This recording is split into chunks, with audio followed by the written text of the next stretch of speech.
It's about to go down with Marc and Cathey, a live coaching show about dropping ideas. Marc and Cathey coach and have conversations with brilliant idea creators who are reimagining the world through the expression of their words, thoughts, and action. Hey, everybody. I am Cathey Armillas.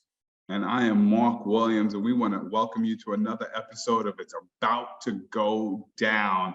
And today we have a guest who is near and dear to my heart. I have so much respect for her. I will just say I went to a leadership retreat that she ran, and this was the leadership retreat of leadership retreats. And it's so apropos because she is a master in the field of entrepreneurship and leadership development, particularly on building collaboration, conversation, and culture. Ladies and gentlemen, we introduce to you the one, the only 25th anniversary of Dooley and Company, Linda Dooley. Hi, everyone. I am thrilled, Marc Cathey and all those listening in. I'm thrilled to be part of this conversation that we're going to have, because that's what we're going to be talking about. We're going to be talking about the art of conversation, but more importantly, the power of conversation. It's something I'm really passionate about. I am a crusader, have been a crusader for conversation since I've been very young, which was what, like last week? Yes, it was last week. I was very young. 26 years old. Yes, exactly. But you know, what is this dynamic in our culture, whether it's in the workplace or out of the workplace, that is so essential, yet it's escaping us more and more every day? Linda, I love this so much because it's one of these things, if there aren't people out there crusading for conversation, I love that, by the way, being a crusade for conversation. Yes. I feel like it is just in front of our eyes, slipping away. We're starting to have conversations over text, and they're horrible. You don't notice when you've spelled something wrong or when you've tried to shortcut. Can't even have like a complete conversation over text, and conversations have become more rare and just surface level when we do have them. So I would love to hear what is your kind of, if you were giving a TED talk on this tomorrow, what would it be on? Oh, yeah. Well, the first thing is, and you just talked about it, is starting with your own identity. I mean, take some self-reflection and look at your own habits. And what has changed today that wasn't part of your communication DNA 2 years ago or 5 years ago? I venture to say 5 years ago, you were having a lot of conversations. It was just innate. And then things changed with this thing called lockdown, COVID, and virtual technology becoming a dominant force in our lives. And yes, there's a lot of things it's done. It's enabled to create global connections that nobody would ever thought of. Okay, yes, it's wonderful, and unite families, at least visually and verbally this way, who haven't had the opportunity to see or catch up with each other. But it has also stymied our conversational skills. And if you don't practice, I happen to be an avid rower. I love to row. I love to row with other people, crew boats. I'm a sculler. I like to row in a quad. And I can tell if I don't work out in the off season as much as in the in season, I'm just not going to make it in the boat. Well, if I'm not working out my conversations, and I mean a conversation which is not a text exchange, but like we're having here, two people exchanging verbally, hopefully visually, great in person if we were doing this. But if I'm not doing this, I'm getting rusty and crusty. So taking some self-reflection and looking at your own habits. Do I choose to, instead of picking up my cell phone and putting a call in, do I choose to just text somebody? Because it's just so much easier. It's just easier. And, you know, and by the way, we've also got this other problem is people don't pick up their phones anymore. They don't answer their phone calls. So it's really getting out of control in terms of how do we help people really reconnect with at least hearing each other vocally, and it'd be great in person. But I think doing some self-reflection. Do I actively work my communication, my conversation skills is a great starting point. You know, first of all, I got to say this, just on the phone thing for a second. Can I tell you that I know people who might send you a text and then you will pick up the phone and they will think, well, why are you calling me? That's why I sent you a text. Or they'll text you and then you'll be like, I'm driving, so I need to call you so it's not dangerous. And then they won't pick up. Exactly. But I know you got your phone in your hands. I know you have it in your hands because you just sent me a text. Exactly. Right. Why is it so hard, Linda? Well, I mean, why is it so hard is that we kind of gotten a pass. Let's look at night. I have, so Dooley and Company has been, yes, for 25 years, we specialize in the people side of business. And how do we help ignite organizational performance through communication, through collaboration, through effective leadership? But I also started something else, and it's an organization unto itself that is really my give back in life. And it's called the Dooley Leadership Experience. And I started initially in 2008 in collaboration with my alma mater, my undergraduate alma mater, Syracuse University.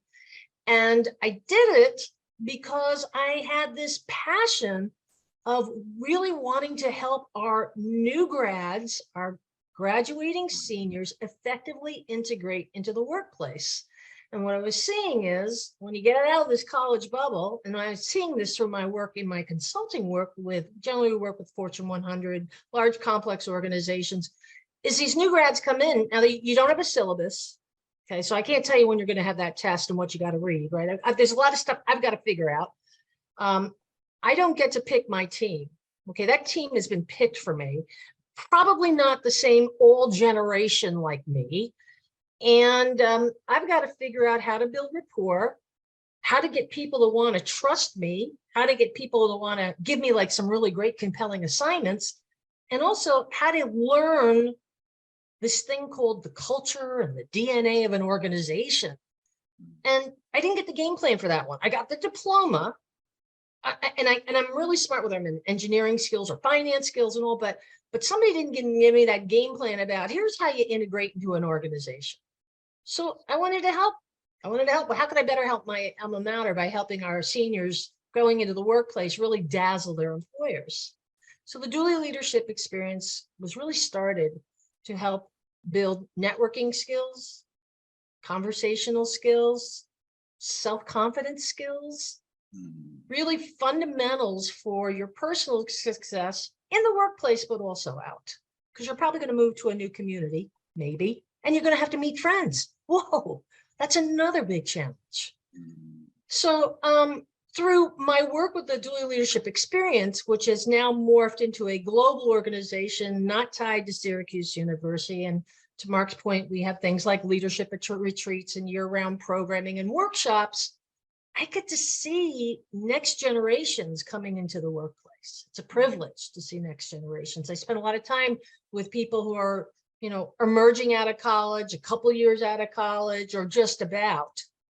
And I can see in them conversational skills that maybe were prevalent in graduates 8 years ago or 10 years ago or 50 that aren't there anymore.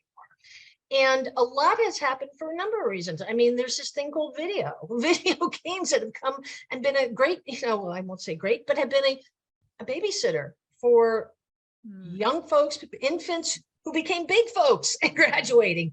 And they got glued to this thing that we're on right now. Okay, very one-dimensional communication here. The other thing that I think is having this become part of a curriculum in high school, where we are teaching important skills like communication skills when junior high, so that our young people can see this is a lifetime asset. This is an asset that's going to carry you, whether it's in a job, in a hobby, want to go be part of a team, an athletic team.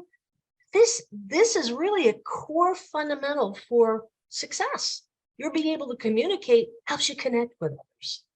So whether it's, you know, my reinforcement within my family, within my educational system, and then we graduate beyond, and now it's a whole different world of that has just become so isolating with it, personal interactions. You know, that's what's been happening with this whole art of conversation. It's disintegration.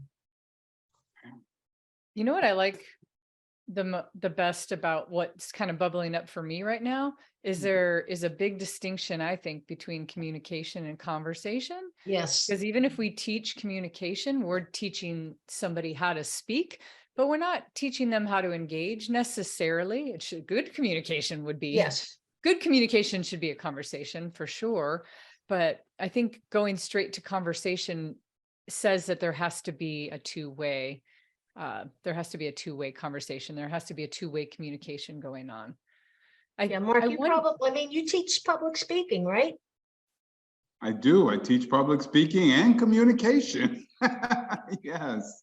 And Yes. storytelling, and they should all be going this way, right, Mark? Yeah. But I don't think a lot of people think that I mean, I think the three of us probably think about this more than the average person. And that distinction just popped up for me. Yeah. I mean, I know my high school, I think they still do at the high school and college levels, they have debate teams. Now Yep. that's great. Yeah. But conversations aren't debates. I mean, mine are sometimes. But But what's happening now is they are becoming debates. And I'm a StoryCorps fan. I love StoryCorps. It's in its 20th year. It's again helped to really elevate the importance of having conversations and how beautiful conversations can be. I think 900,000 conversations have been recorded through StoryCorps in the Library of Congress. The fellow who founded it, Dave Isay, has launched a whole new initiative, and it's called One Small Step. And he's now trying to team up people. You have to apply for this, teaming up people who have different points of view to help promote how can we have civil conversations with different points of view. Mm-hmm. Because it doesn't have to be a debate. Yeah. We don't have to win. We can just have the conversation to seek to learn perspective, not score a victory. Actually, the victory is I'm learning from the conversation, not I'm making you believe my point of view and surrender yours. What have I learned from this conversation? You said this so well. It's not necessarily a debate, it's a conversation. And it's about connecting with people. And I'm thinking of a conversation that I had late last week. We'll call him a millennial. And he and I have been, sorry, Linda, he and I have been going back and forth on LinkedIn. There you go. But okay, that starts the dance that can lead to the conversation. It's okay. It's all right. But we've been messaging back and forth on LinkedIn about how to have a conversation. And I noticed that was the sticking point. I think he understands, I believe he understands the importance of having a conversation.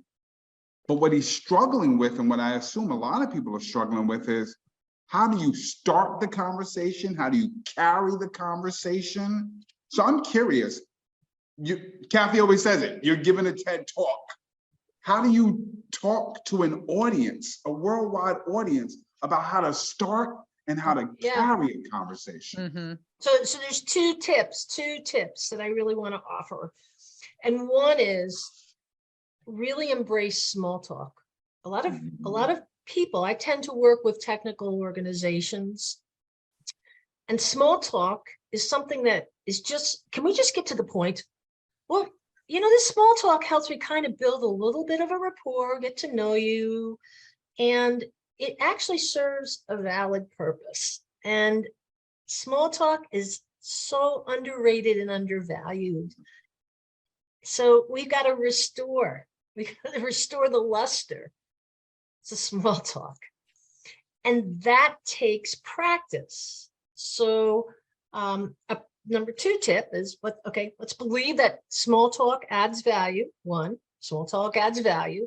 2 is I actually have to practice. And in my work with my clients, I introduced as we moved into the now hybrid workplace, where we've got some people maybe in person in team meetings and some people are remote. And now we got to bring this very fractured and fragmented group somehow collectively together. And let's get to know each other, because for the most part, many organizations, they've had their screens off, by the way, also. So I may not even know what you look like. I just know your voice. Okay. So let's put our screens on and let's have team meetings, and let's start a team meeting with an icebreaker.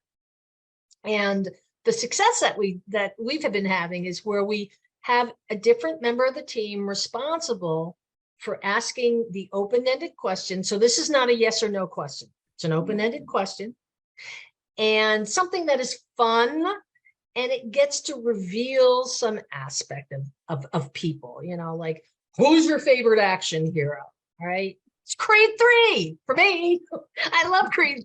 I love Creed. I love Creed 3, but it's Creed. Creed's my favorite action hero, you know, but you know, everyone's going to have a really different action hero, and it's going to be like, I didn't expect that of Mark or Cathey. That's interesting.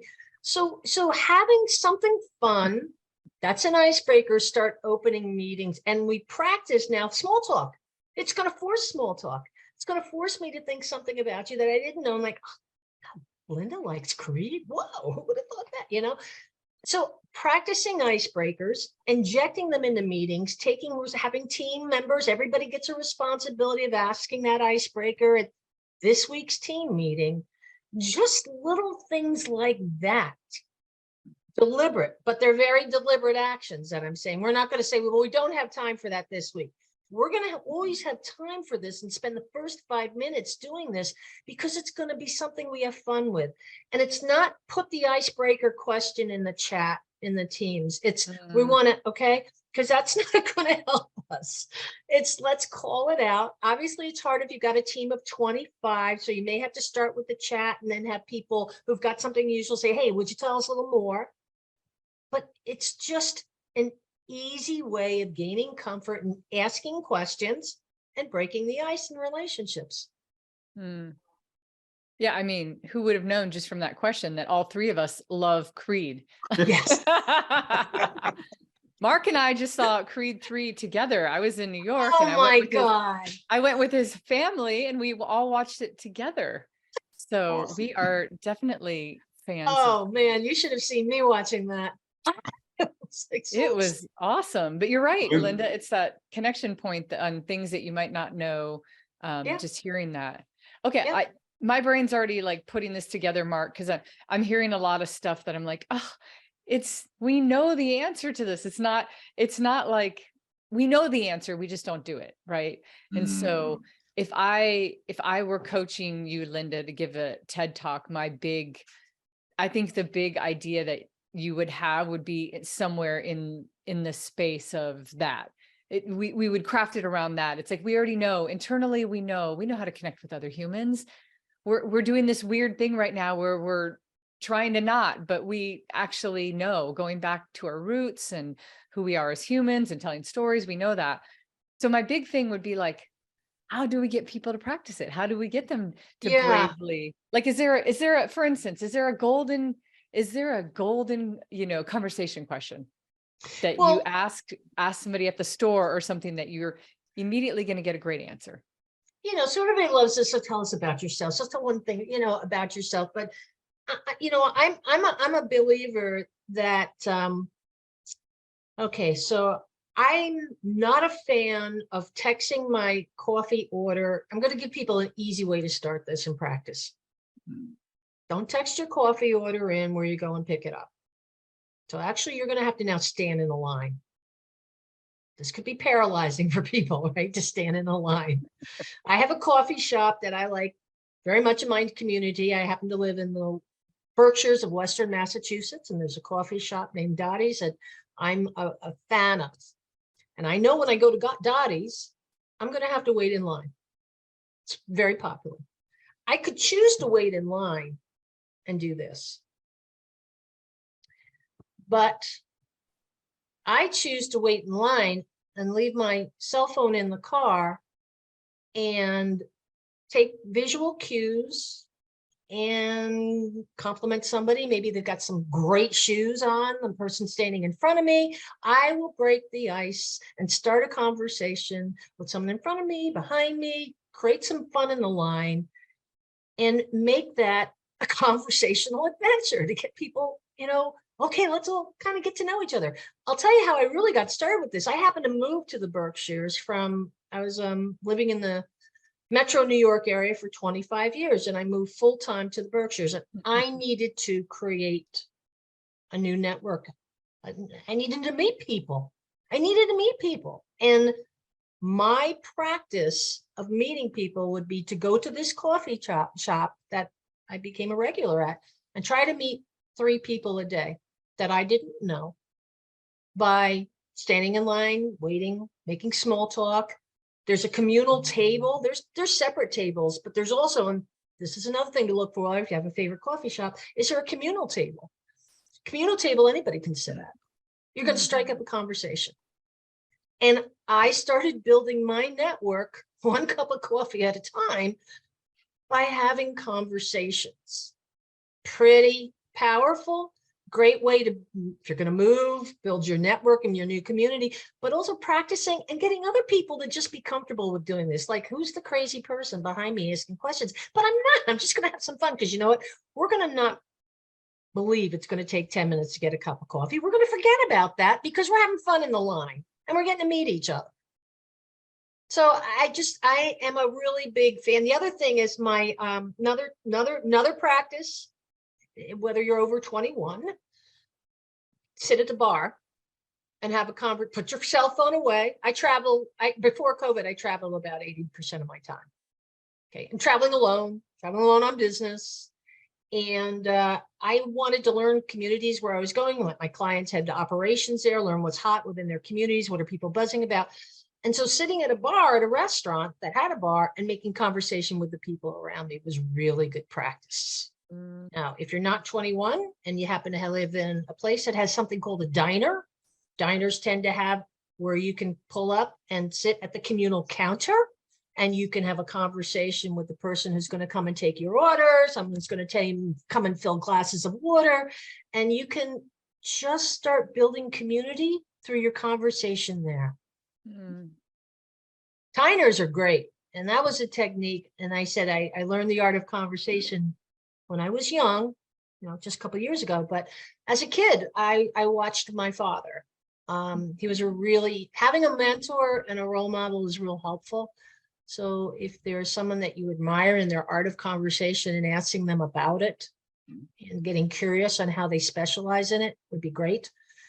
But my father was an editor and publisher, and he also had a radio program that he did twice a day. And my father had to write his editorials on Saturday. So both my parents were entrepreneurs, both had their own businesses. I didn't get to spend a lot of time with my parents. So dinners were very cherished time to have conversation. And we had ground rules: no television, no phone calls. Okay. We have conversation during dinner. Now you can take them video. You can, when I walk into restaurants and I see a family of 4 looking at their video screens on their own personal device, it makes me crazy. And that's typical. That's very typical. So I didn't have that growing up, but there was a phone and there was a television, and the distractions were taken away. So one of the things I did with my dad that I really loved is on Saturday mornings after he did his radio program, I would go out with him for 3 hours. And he would drive to, again, I'm from New York. New York happens to have a lot of diners in the lower Hudson Valley where I was, lots of diners. And my dad would go into different diners and he would sit at the counter and he talked to everybody. And he talked to everybody because he wanted to learn the perspective of what people were excited about, scared about, mad about, so that he could write his editorials by having direct feedback. You could all do this now through, social media, putting a question out and instantly canvass people's reactions, right? Well, we didn't have that then. So he had to actually conduct his own social media by going from diner to diner and having conversations and really getting to the headset. So he was writing meaningful editorials that resonated with the readership of his 5 different newspapers. So it was big, wide circulation areas for each of these. So I mean, I watched him. I watched, just my dad having conversations with complete strangers and, comfortably striking rapport. And I wanted to learn how to do that really well. And I did it by becoming a newspaper reporter. I got to work for one of my dad's papers during my teens, and I got to be a newspaper reporter. And one thing about newspaper reporters is you have to know how to ask questions, to have complete strangers offer information that somehow they're going to trust you with, that you're going to cogently package and share now with thousands of people. Yeah. So reporter, and again, I did my reporting in person or by phone call, not texting people or going on LinkedIn. This is before that era. So I had to learn how to give thought to questions and ask provocative questions where somebody knew that I had spent some time learning about the issue that they represent or the organization they represent. And also that I just learned how to create some genuine interest and respect for their point of view in how I ask questions. Linda, I want to step back for a second. Okay. Because as you talk about the coffee shop and the diner, and you talk about having conversations with strangers, I all of a sudden hear the anxiety coursing through the veins of so many people. Oh, yeah. But you also said something that I want to zero in on, and you talked about how at home, especially during dinner time, all the distractions were put away and you had to have a conversation. And it makes me wonder, when we talk about having conversations, we often think about connecting with people we don't know. But what about the act of practicing the art of conversation with the people we do know? Because I will tell you, I think there's a lot of, and listen, I've got 3 little ones at home. I see the generational change that's happening, right? They struggle a whole lot more. And I was a shy kid, believe it or not. But Don't believe it. Well, Hey, I was too. I was too. My confidence groove didn't really kick in until my 20s, and I was not the Linda that I may be now back as a teenager at all. Yeah. So there's hope, I think, right? But what about getting people to start having those conversations with the people they know? Because I think there's an assumption here.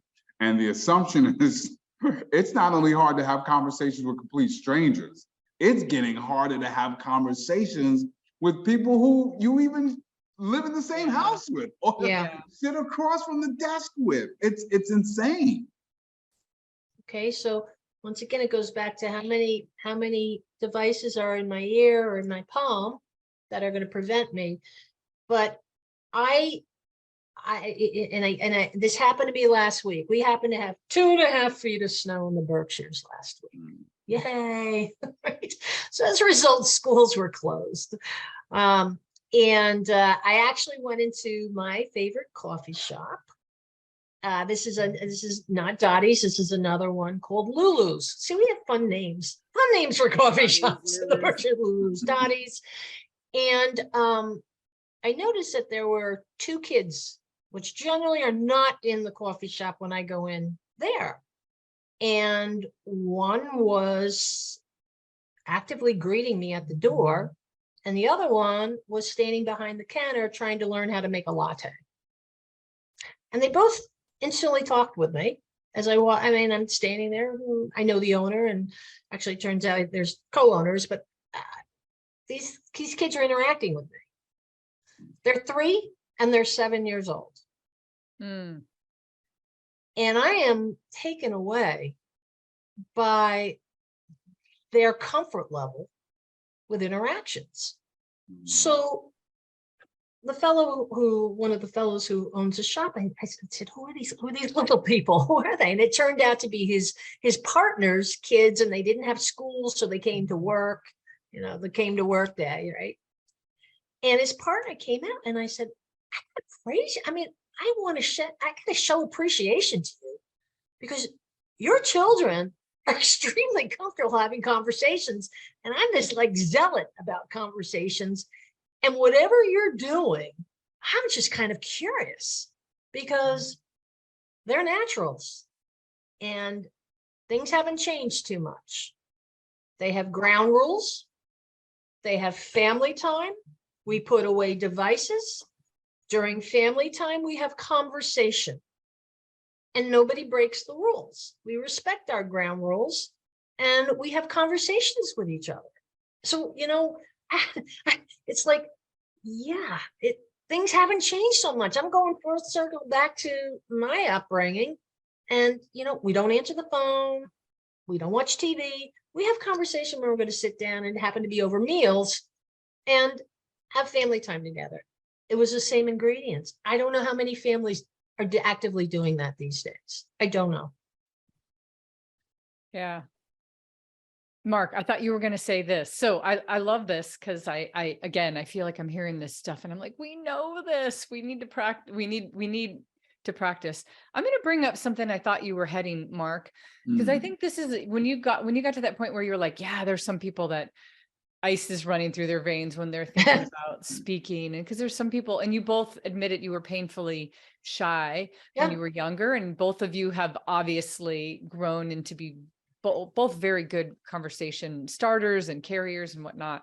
I think a lot of times what makes people standoffish to have conversations with people, and correct me if I'm wrong, because we've all had to endure this. Nobody wants to go to a networking event or be somewhere where somebody's going to start talking and they're not going to shut up. And they're going to tell you all their stuff. And you're like, oh my God. And again, it's not actually a conversation. You're having to endure somebody. And I just had this thing happen the other day.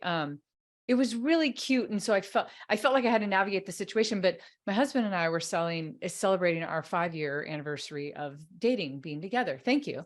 We were out on this coastal town in Oregon, and we walked into this restaurant. It was very clear that it was locally owned, and it was awesome. We were happy to be there supporting the local, restaurant.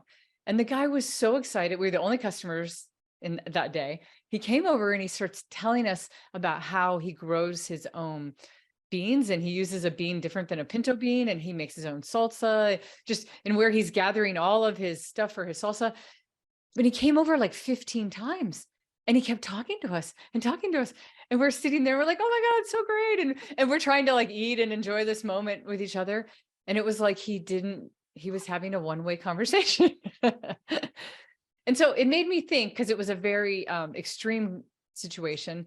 I think it happens to a lot of people when they do feel nervous about speaking. They might be introverted. I think a lot of people don't want to get caught in a scenario where, how do we create a great, healthy, and you started to allude to it a little bit, Marc. The reason we can't have great conversations with kids sometimes is usually because you're trying to rip answers out of them. And you're trying to use as many open-ended questions as you can. And they still find a way to just say yes, yep, or nope.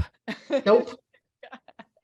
How do we have, Linda, how do we avoid all that messiness? How do we have great conversations? That's what I want to know. Well, the quality and getting into that person's perspective.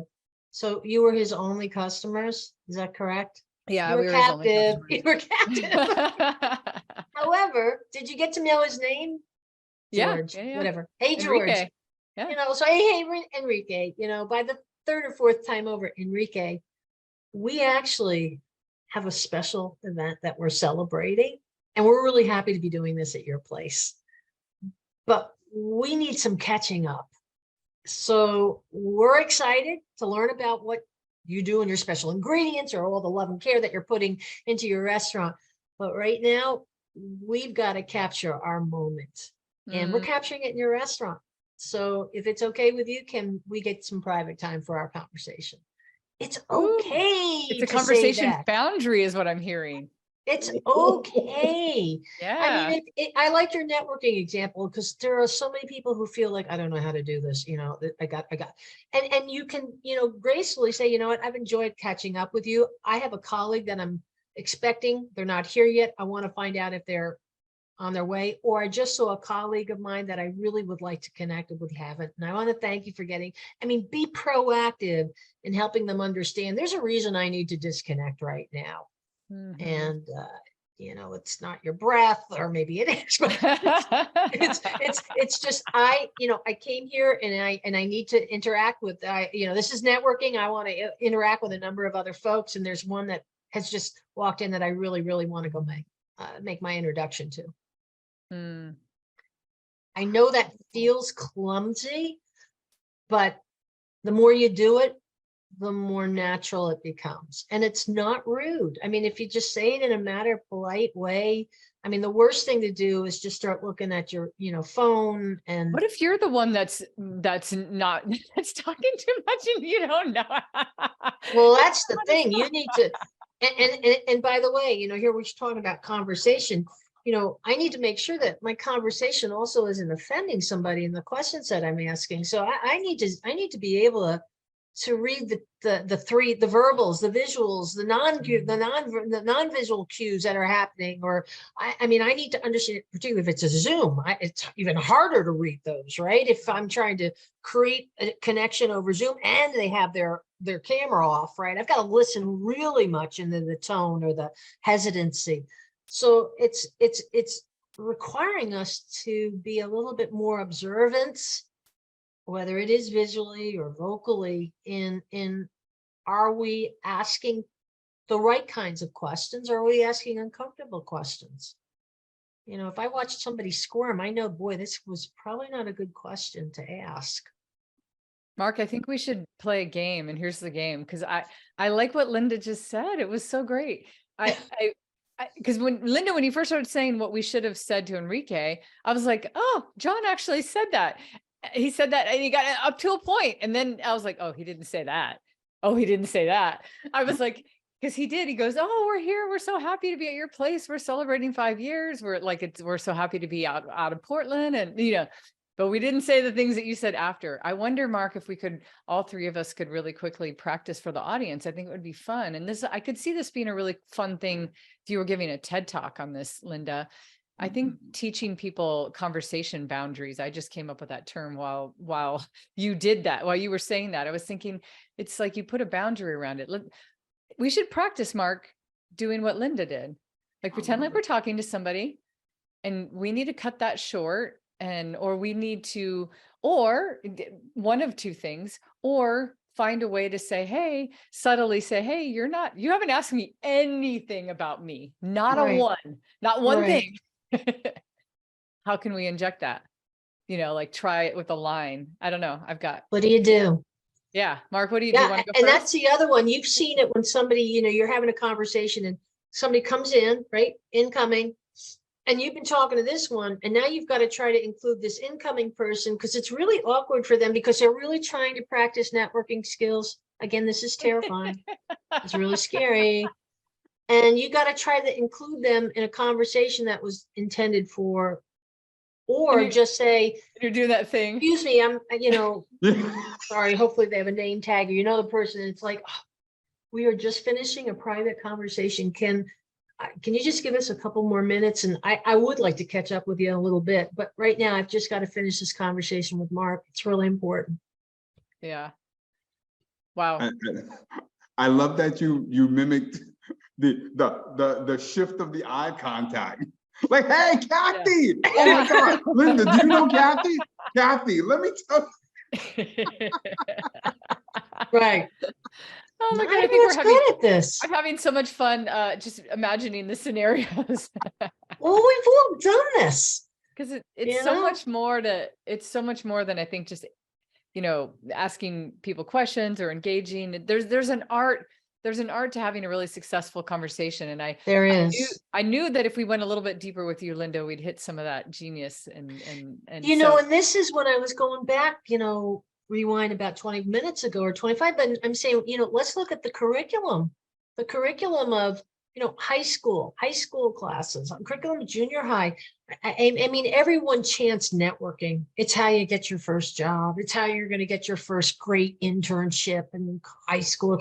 Well, you need skills like this for networking, and we should be helping our young people practice these kind of skills. Mhm. And by this isn't watch the video and do the home tutorial. I mean, we have to do this in interaction. This is not silent learning. Linda, I would love to see you, whether it be a workshop, a TED Talk, what have you, getting a whole room of people to start pair conversations.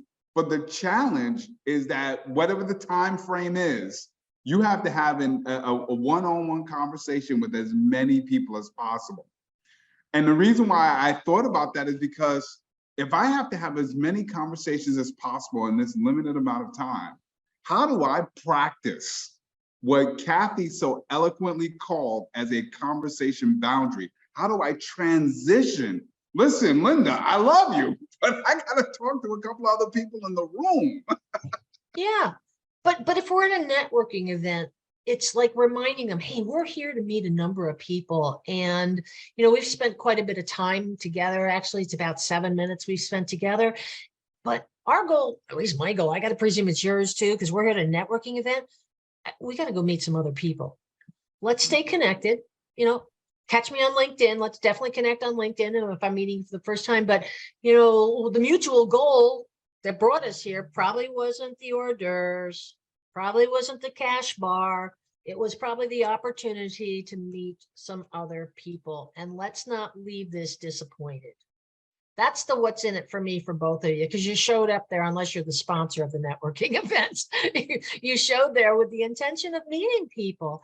And I really, it's kind of funny because I do go to networking events. I'm part of a business organization here.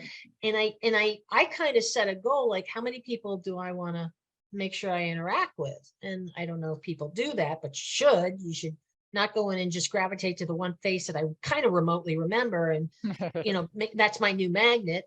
But, my goal is to learn from and about 4 different people, 8 different people. I mean, you set your goal, your comfort level goal, though. Set your comfort level goal, as opposed to I'm just showing up. I'm just showing up. It reminds me of those people who have a reputation of working the room. Yeah. Yes. I was just thinking the same thing too, Mark. Right? Where you can tell they come up and they played the speed conversation with you. They're like, I just want to come here and hand you my business card, say a couple lines, and then I'm out. Because I want to meet 100 people. And I was thinking that same thing. I was like, there's an in-between in there somewhere. You don't want to talk to one person and maybe, unless that one person was the one person you were supposed to meet. And I guess you're having some discernment around, hey, I'm going to stay locked into this conversation because it's important right now. And I don't care about my other 3 goal that I want to get or whatever. This is really important. I could tell this is who I was supposed to meet. But I like the idea of thinking about 4 or something, but you're right, Mark. Sometimes people come and you're like, come on, your goal is 100 people right now. Come on. It's an hour and a half. So let's mitigate any organization that awards a prize to the person that collects the most business cards, because that is not the goal of networking, because that builds what Mark just talked about. It's or Cathey, you mentioned it's about the, oh, hi, you got a card with you? But I really have no interest. I just am here for the swag. I'm sorry, it's just even swag. Right. So I love where we're going with all this. And I'd still love to go back to the game for a second, Mark, because I think Linda probably does it well, but I don't know. I still feel uncomfortable. I think I leave my boundaries open sometimes to people because I don't have a firm, like I would love to practice a firm line where you kind of, I don't know, throw me out a scenario and then I'm going to practice a line. I'll go first. And then Mark, you can go, and Linda can do it too. But Linda, you already did a great line. Yeah, I did. I've done it. You guys go. I've done too. Okay. All right. Give me a scenario, Mark, and then I'll try to come up with a line. All right. Okay. You are at your high school reunion. Oh boy. So I'm trying to avoid some people, right? You can't remember that that's who they are. Like, who is that? That's true. Maybe not. And this one person comes up to you and starts talking about the pet dog that they had back in high school that they still reminisce about today. And they keep talking about this dog. Gotcha. Okay, so it's the person that's like living in the past, and they're telling you they're only going to talk about the dog, and they can't see anybody in front of them because all they're talking about is this dog. Yeah. Okay. So, all right. With Linda's new information, if I'm throwing up a conversation boundary, I would say, Jack, I do or don't remember your dog, right? I remember your dog Spot. That's awesome. How about like how, because I'm assuming there's going to be quite a few of us. I'm curious, Katie, what happened to your dog? Or maybe like mitigate the same conversation, but to another person. And so maybe just try to bring somebody else into it. I don't know. That's the kind of the safest way I feel like I could do it without sounding like, hey, I don't want to hear about your dog. Will you stop talking about the damn dog? I feel like maybe, but I'm practicing it for the first time. So it does feel like it maybe to just bring another person into it. Katie, didn't you have a dog? Oh my gosh, you had a German Shepherd or something, didn't you? So what happened to you? Do you have any dogs now? And just maybe making that person aware that other people might want to join that conversation. I like that. All right, Mark, I'm gonna throw one at you. Let me see. Go for it. Okay. So you're catching up with an old friend. This is not high school reunion, but you're catching up with an old friend you haven't seen for a long time. Maybe you ran into each other, in a subway stop or something, right? And you're catching up, and you really have to go. And you've told that person, "Oh my God, I gotta go. I'm gonna leave and I'm gonna have to go in like 5 minutes," but they don't seem aware of the time. And what they're saying is actually interesting. So, but you're like, "Oh my God, I'm feeling anxiety. I gotta go. My wife's gonna kill me if I'm late." How do you conversation boundary? Man, you gave them all of the clues and every single one of the hints. Yeah, they didn't, nothing worked. The time, you kept looking at your watch. Real good one. Oh man. So Jeff, listen, it's been so awesome running into you and learning, and we definitely have to continue this conversation at some point. Let me get your number. We'll figure out a time when we're going to talk and carry on this conversation. If I don't get home now, my wife is going to murder me, and I will never be able to talk. She won't even let me out of the house to run into you again. So listen, man, give me your number, or let me text you real quick. Boom, you got it? Okay, I'm going to call you probably in like another day or so, all right? But listen, get home safe. I'll talk to you soon. And let me get home tomorrow. Yay. That was so good, Mark. You get an A from my perspective. See this is what people don't do. We just did it. We just created practice scenarios, and everybody can import any of the different scenarios we've used in this podcast and try it out. Try it out with friends, family, because we talked about, let's start out with them conversations, trying out with team members. But this is kind of fun having, scenarios, everyday scenarios. We've all encountered them. How do we tastefully, respectfully not kill the conversation, but have it happen another time, because we have to cut out stage left to get home to our wife who's expecting us. Yeah. Linda, that reminds me of, we were talking earlier about me teaching public speaking in the school when I did it. And I used to always say, just like you said, we need to teach this more often. But the mistake that we often make is we don't teach it. We just put students in front of the room and expect that they have the skill. And it's the same thing with what you're saying here about the ability or the opportunity to practice, because the only time we ever really have an opportunity to practice conversation skills is in the conversation skill with the Jeff who won't stop talking about his dog. Yeah, exactly. Right.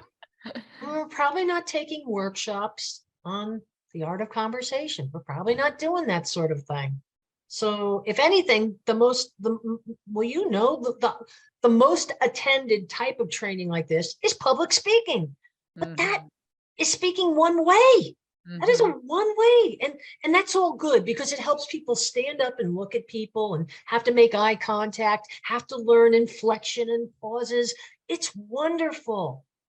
But I'm not creating conversation. I'm getting some of my skills built. Now I got to do it now I got to transfer them into an interchange, into 2, 3, multiple people having an exchange of ideas or insights or just fun. You know what's fun. You know what's really funny, Linda? Mark and I, when you really get into the depths of how you teach people how to speak and tell stories well, actually one thing that Mark and I have this conversation with people we coach all the time is you can actually have a rhetorical conversation with the audience at all times. And that's actually the best way to speak.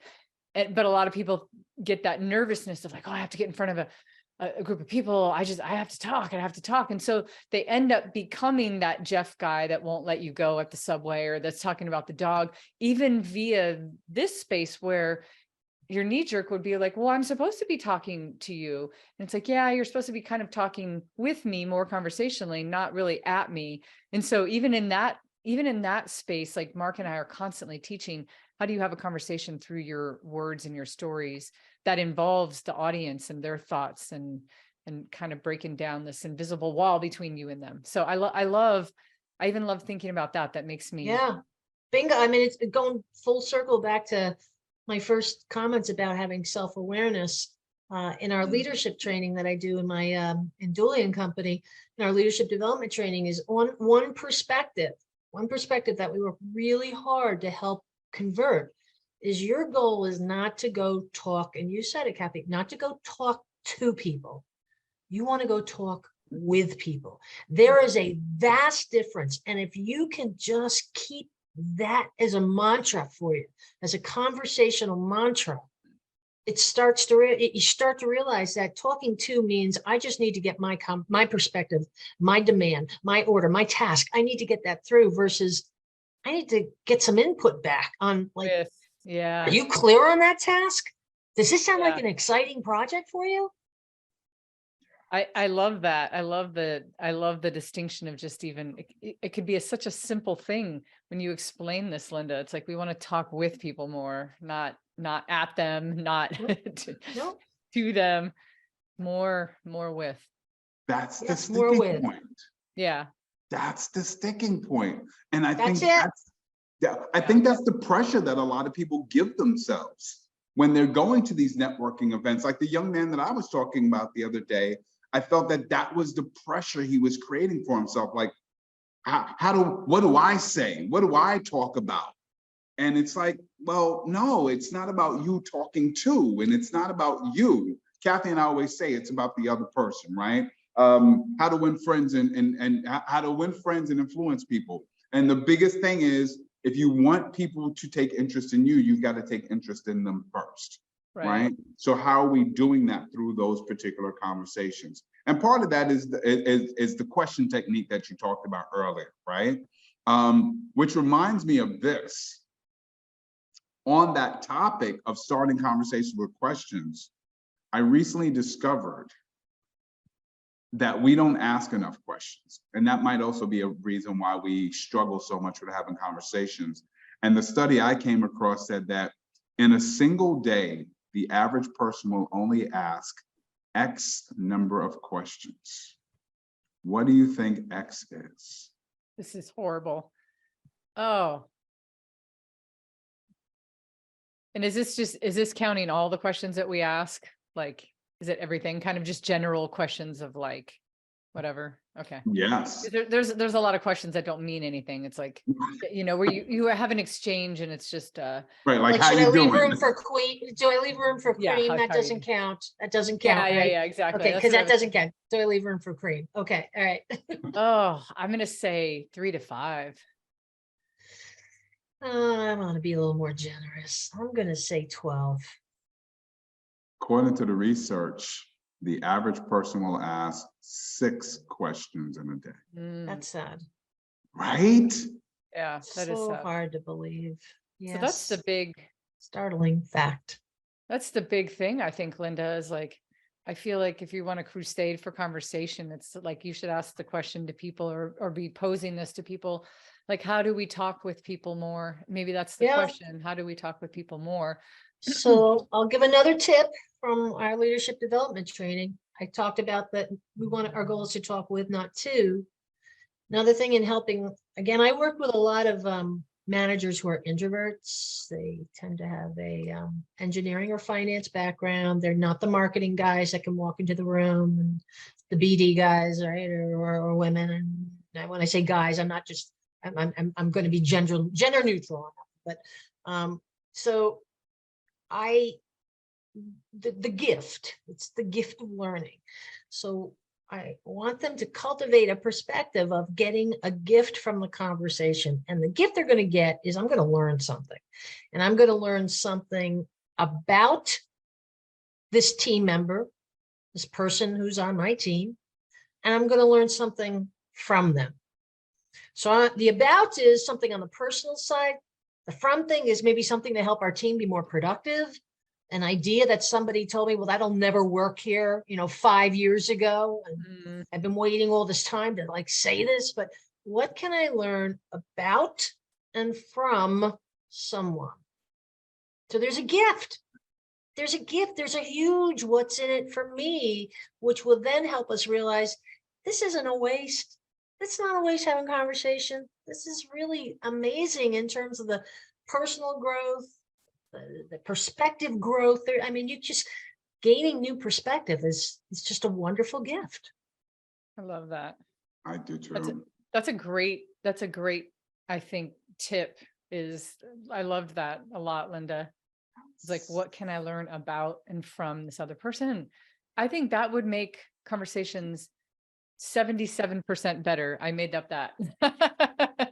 I made up that stat myself because I can, right? I just think that I think conversations would be so much more richer and deeper and fuller, and people would open up more also if they thought that the other person was interested in what they had to say. It makes it easier for the person that doesn't like to open up, because now somebody's genuinely taking, interest in learning something about and from them. Ooh, I love that. Ooh, and I think we have to do something.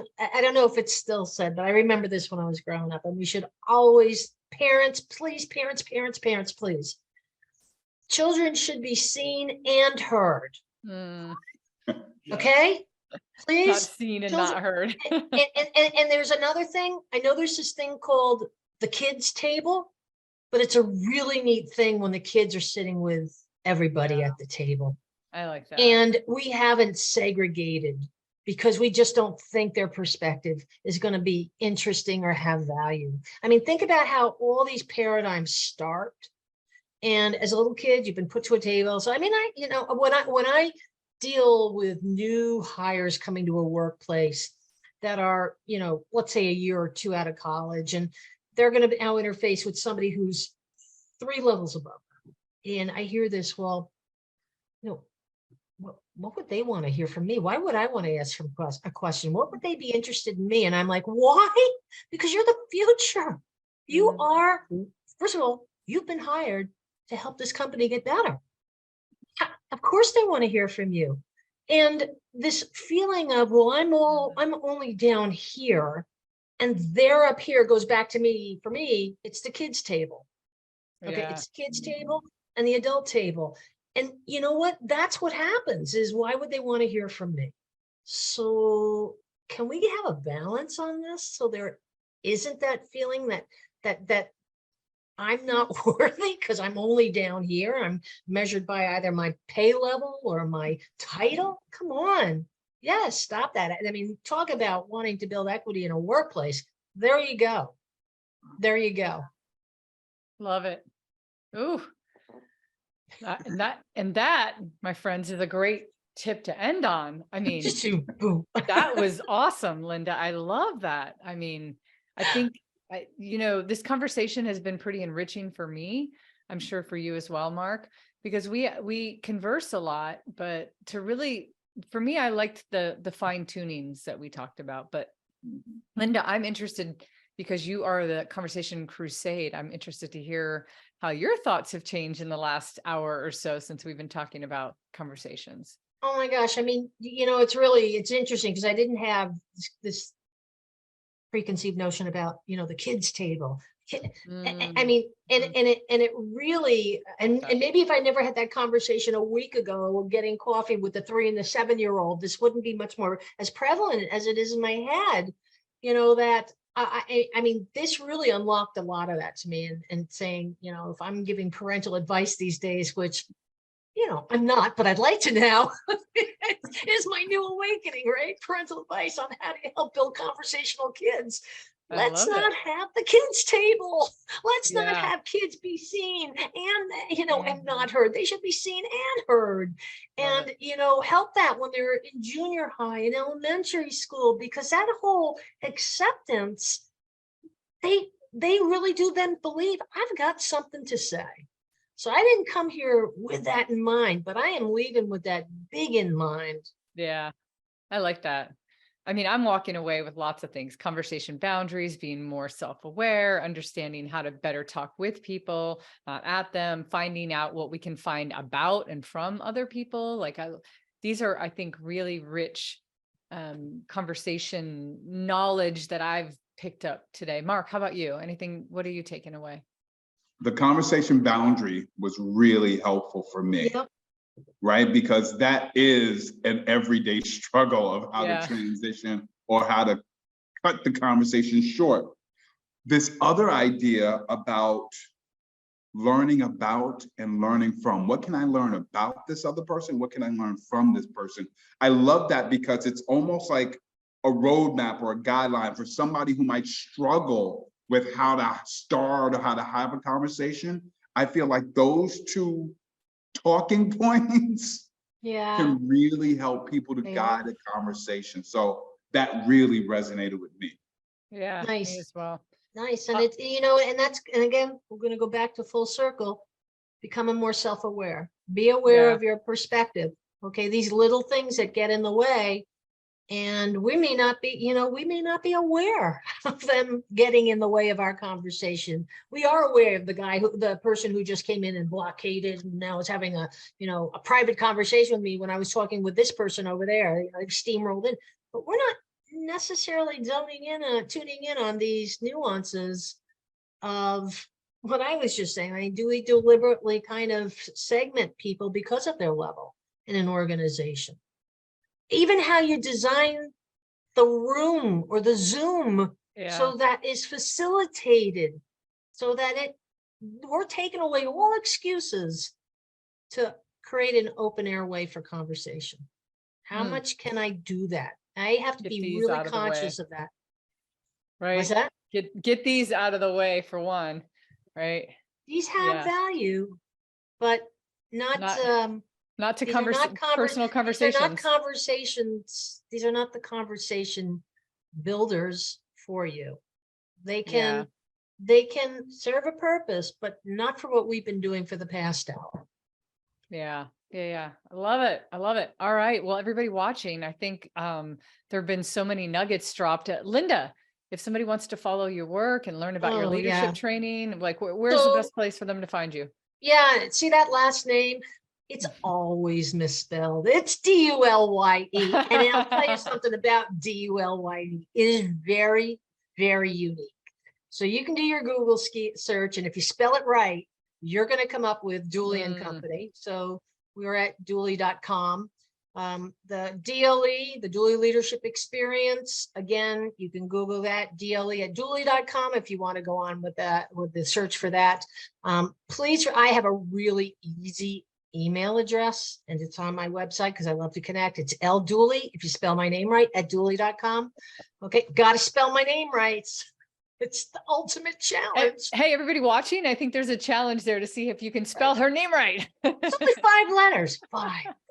If you can get that into Google, you want to move that L and the Y. I know I could see. Resist the temptation. Dooley, so, Dulye. By all means, connect. We've got websites for both the Dooley and Company website as well as the Dooley Leadership Experience. And I am always on LinkedIn, as is Marc, as are you, Cathey. I mean, I'm a big believer in LinkedIn. It's a great platform for making connections that will lead to conversations. Yeah. And you know, if you've got an interesting perspective as you listen to this podcast that you want to share with us, how do they communicate back on the podcast? Is there something that they reach out to you folks? Yeah. I think great question. They can reach out to us. People can find us, Marc and Cathey. If you're watching and you're like, oh, I want to have a conversation with you about an idea, you can find us at it's about to go down show.com and find us there. You'll see our episodes. Linda, thank you so much for a beautiful, enriching, awesome conversation today about conversations. You can find Linda if you spell her name right. So spell it right. Dulye, Linda Dooley and Company. Linda, thank you so much. And for everybody else, until next time, it's about to go down.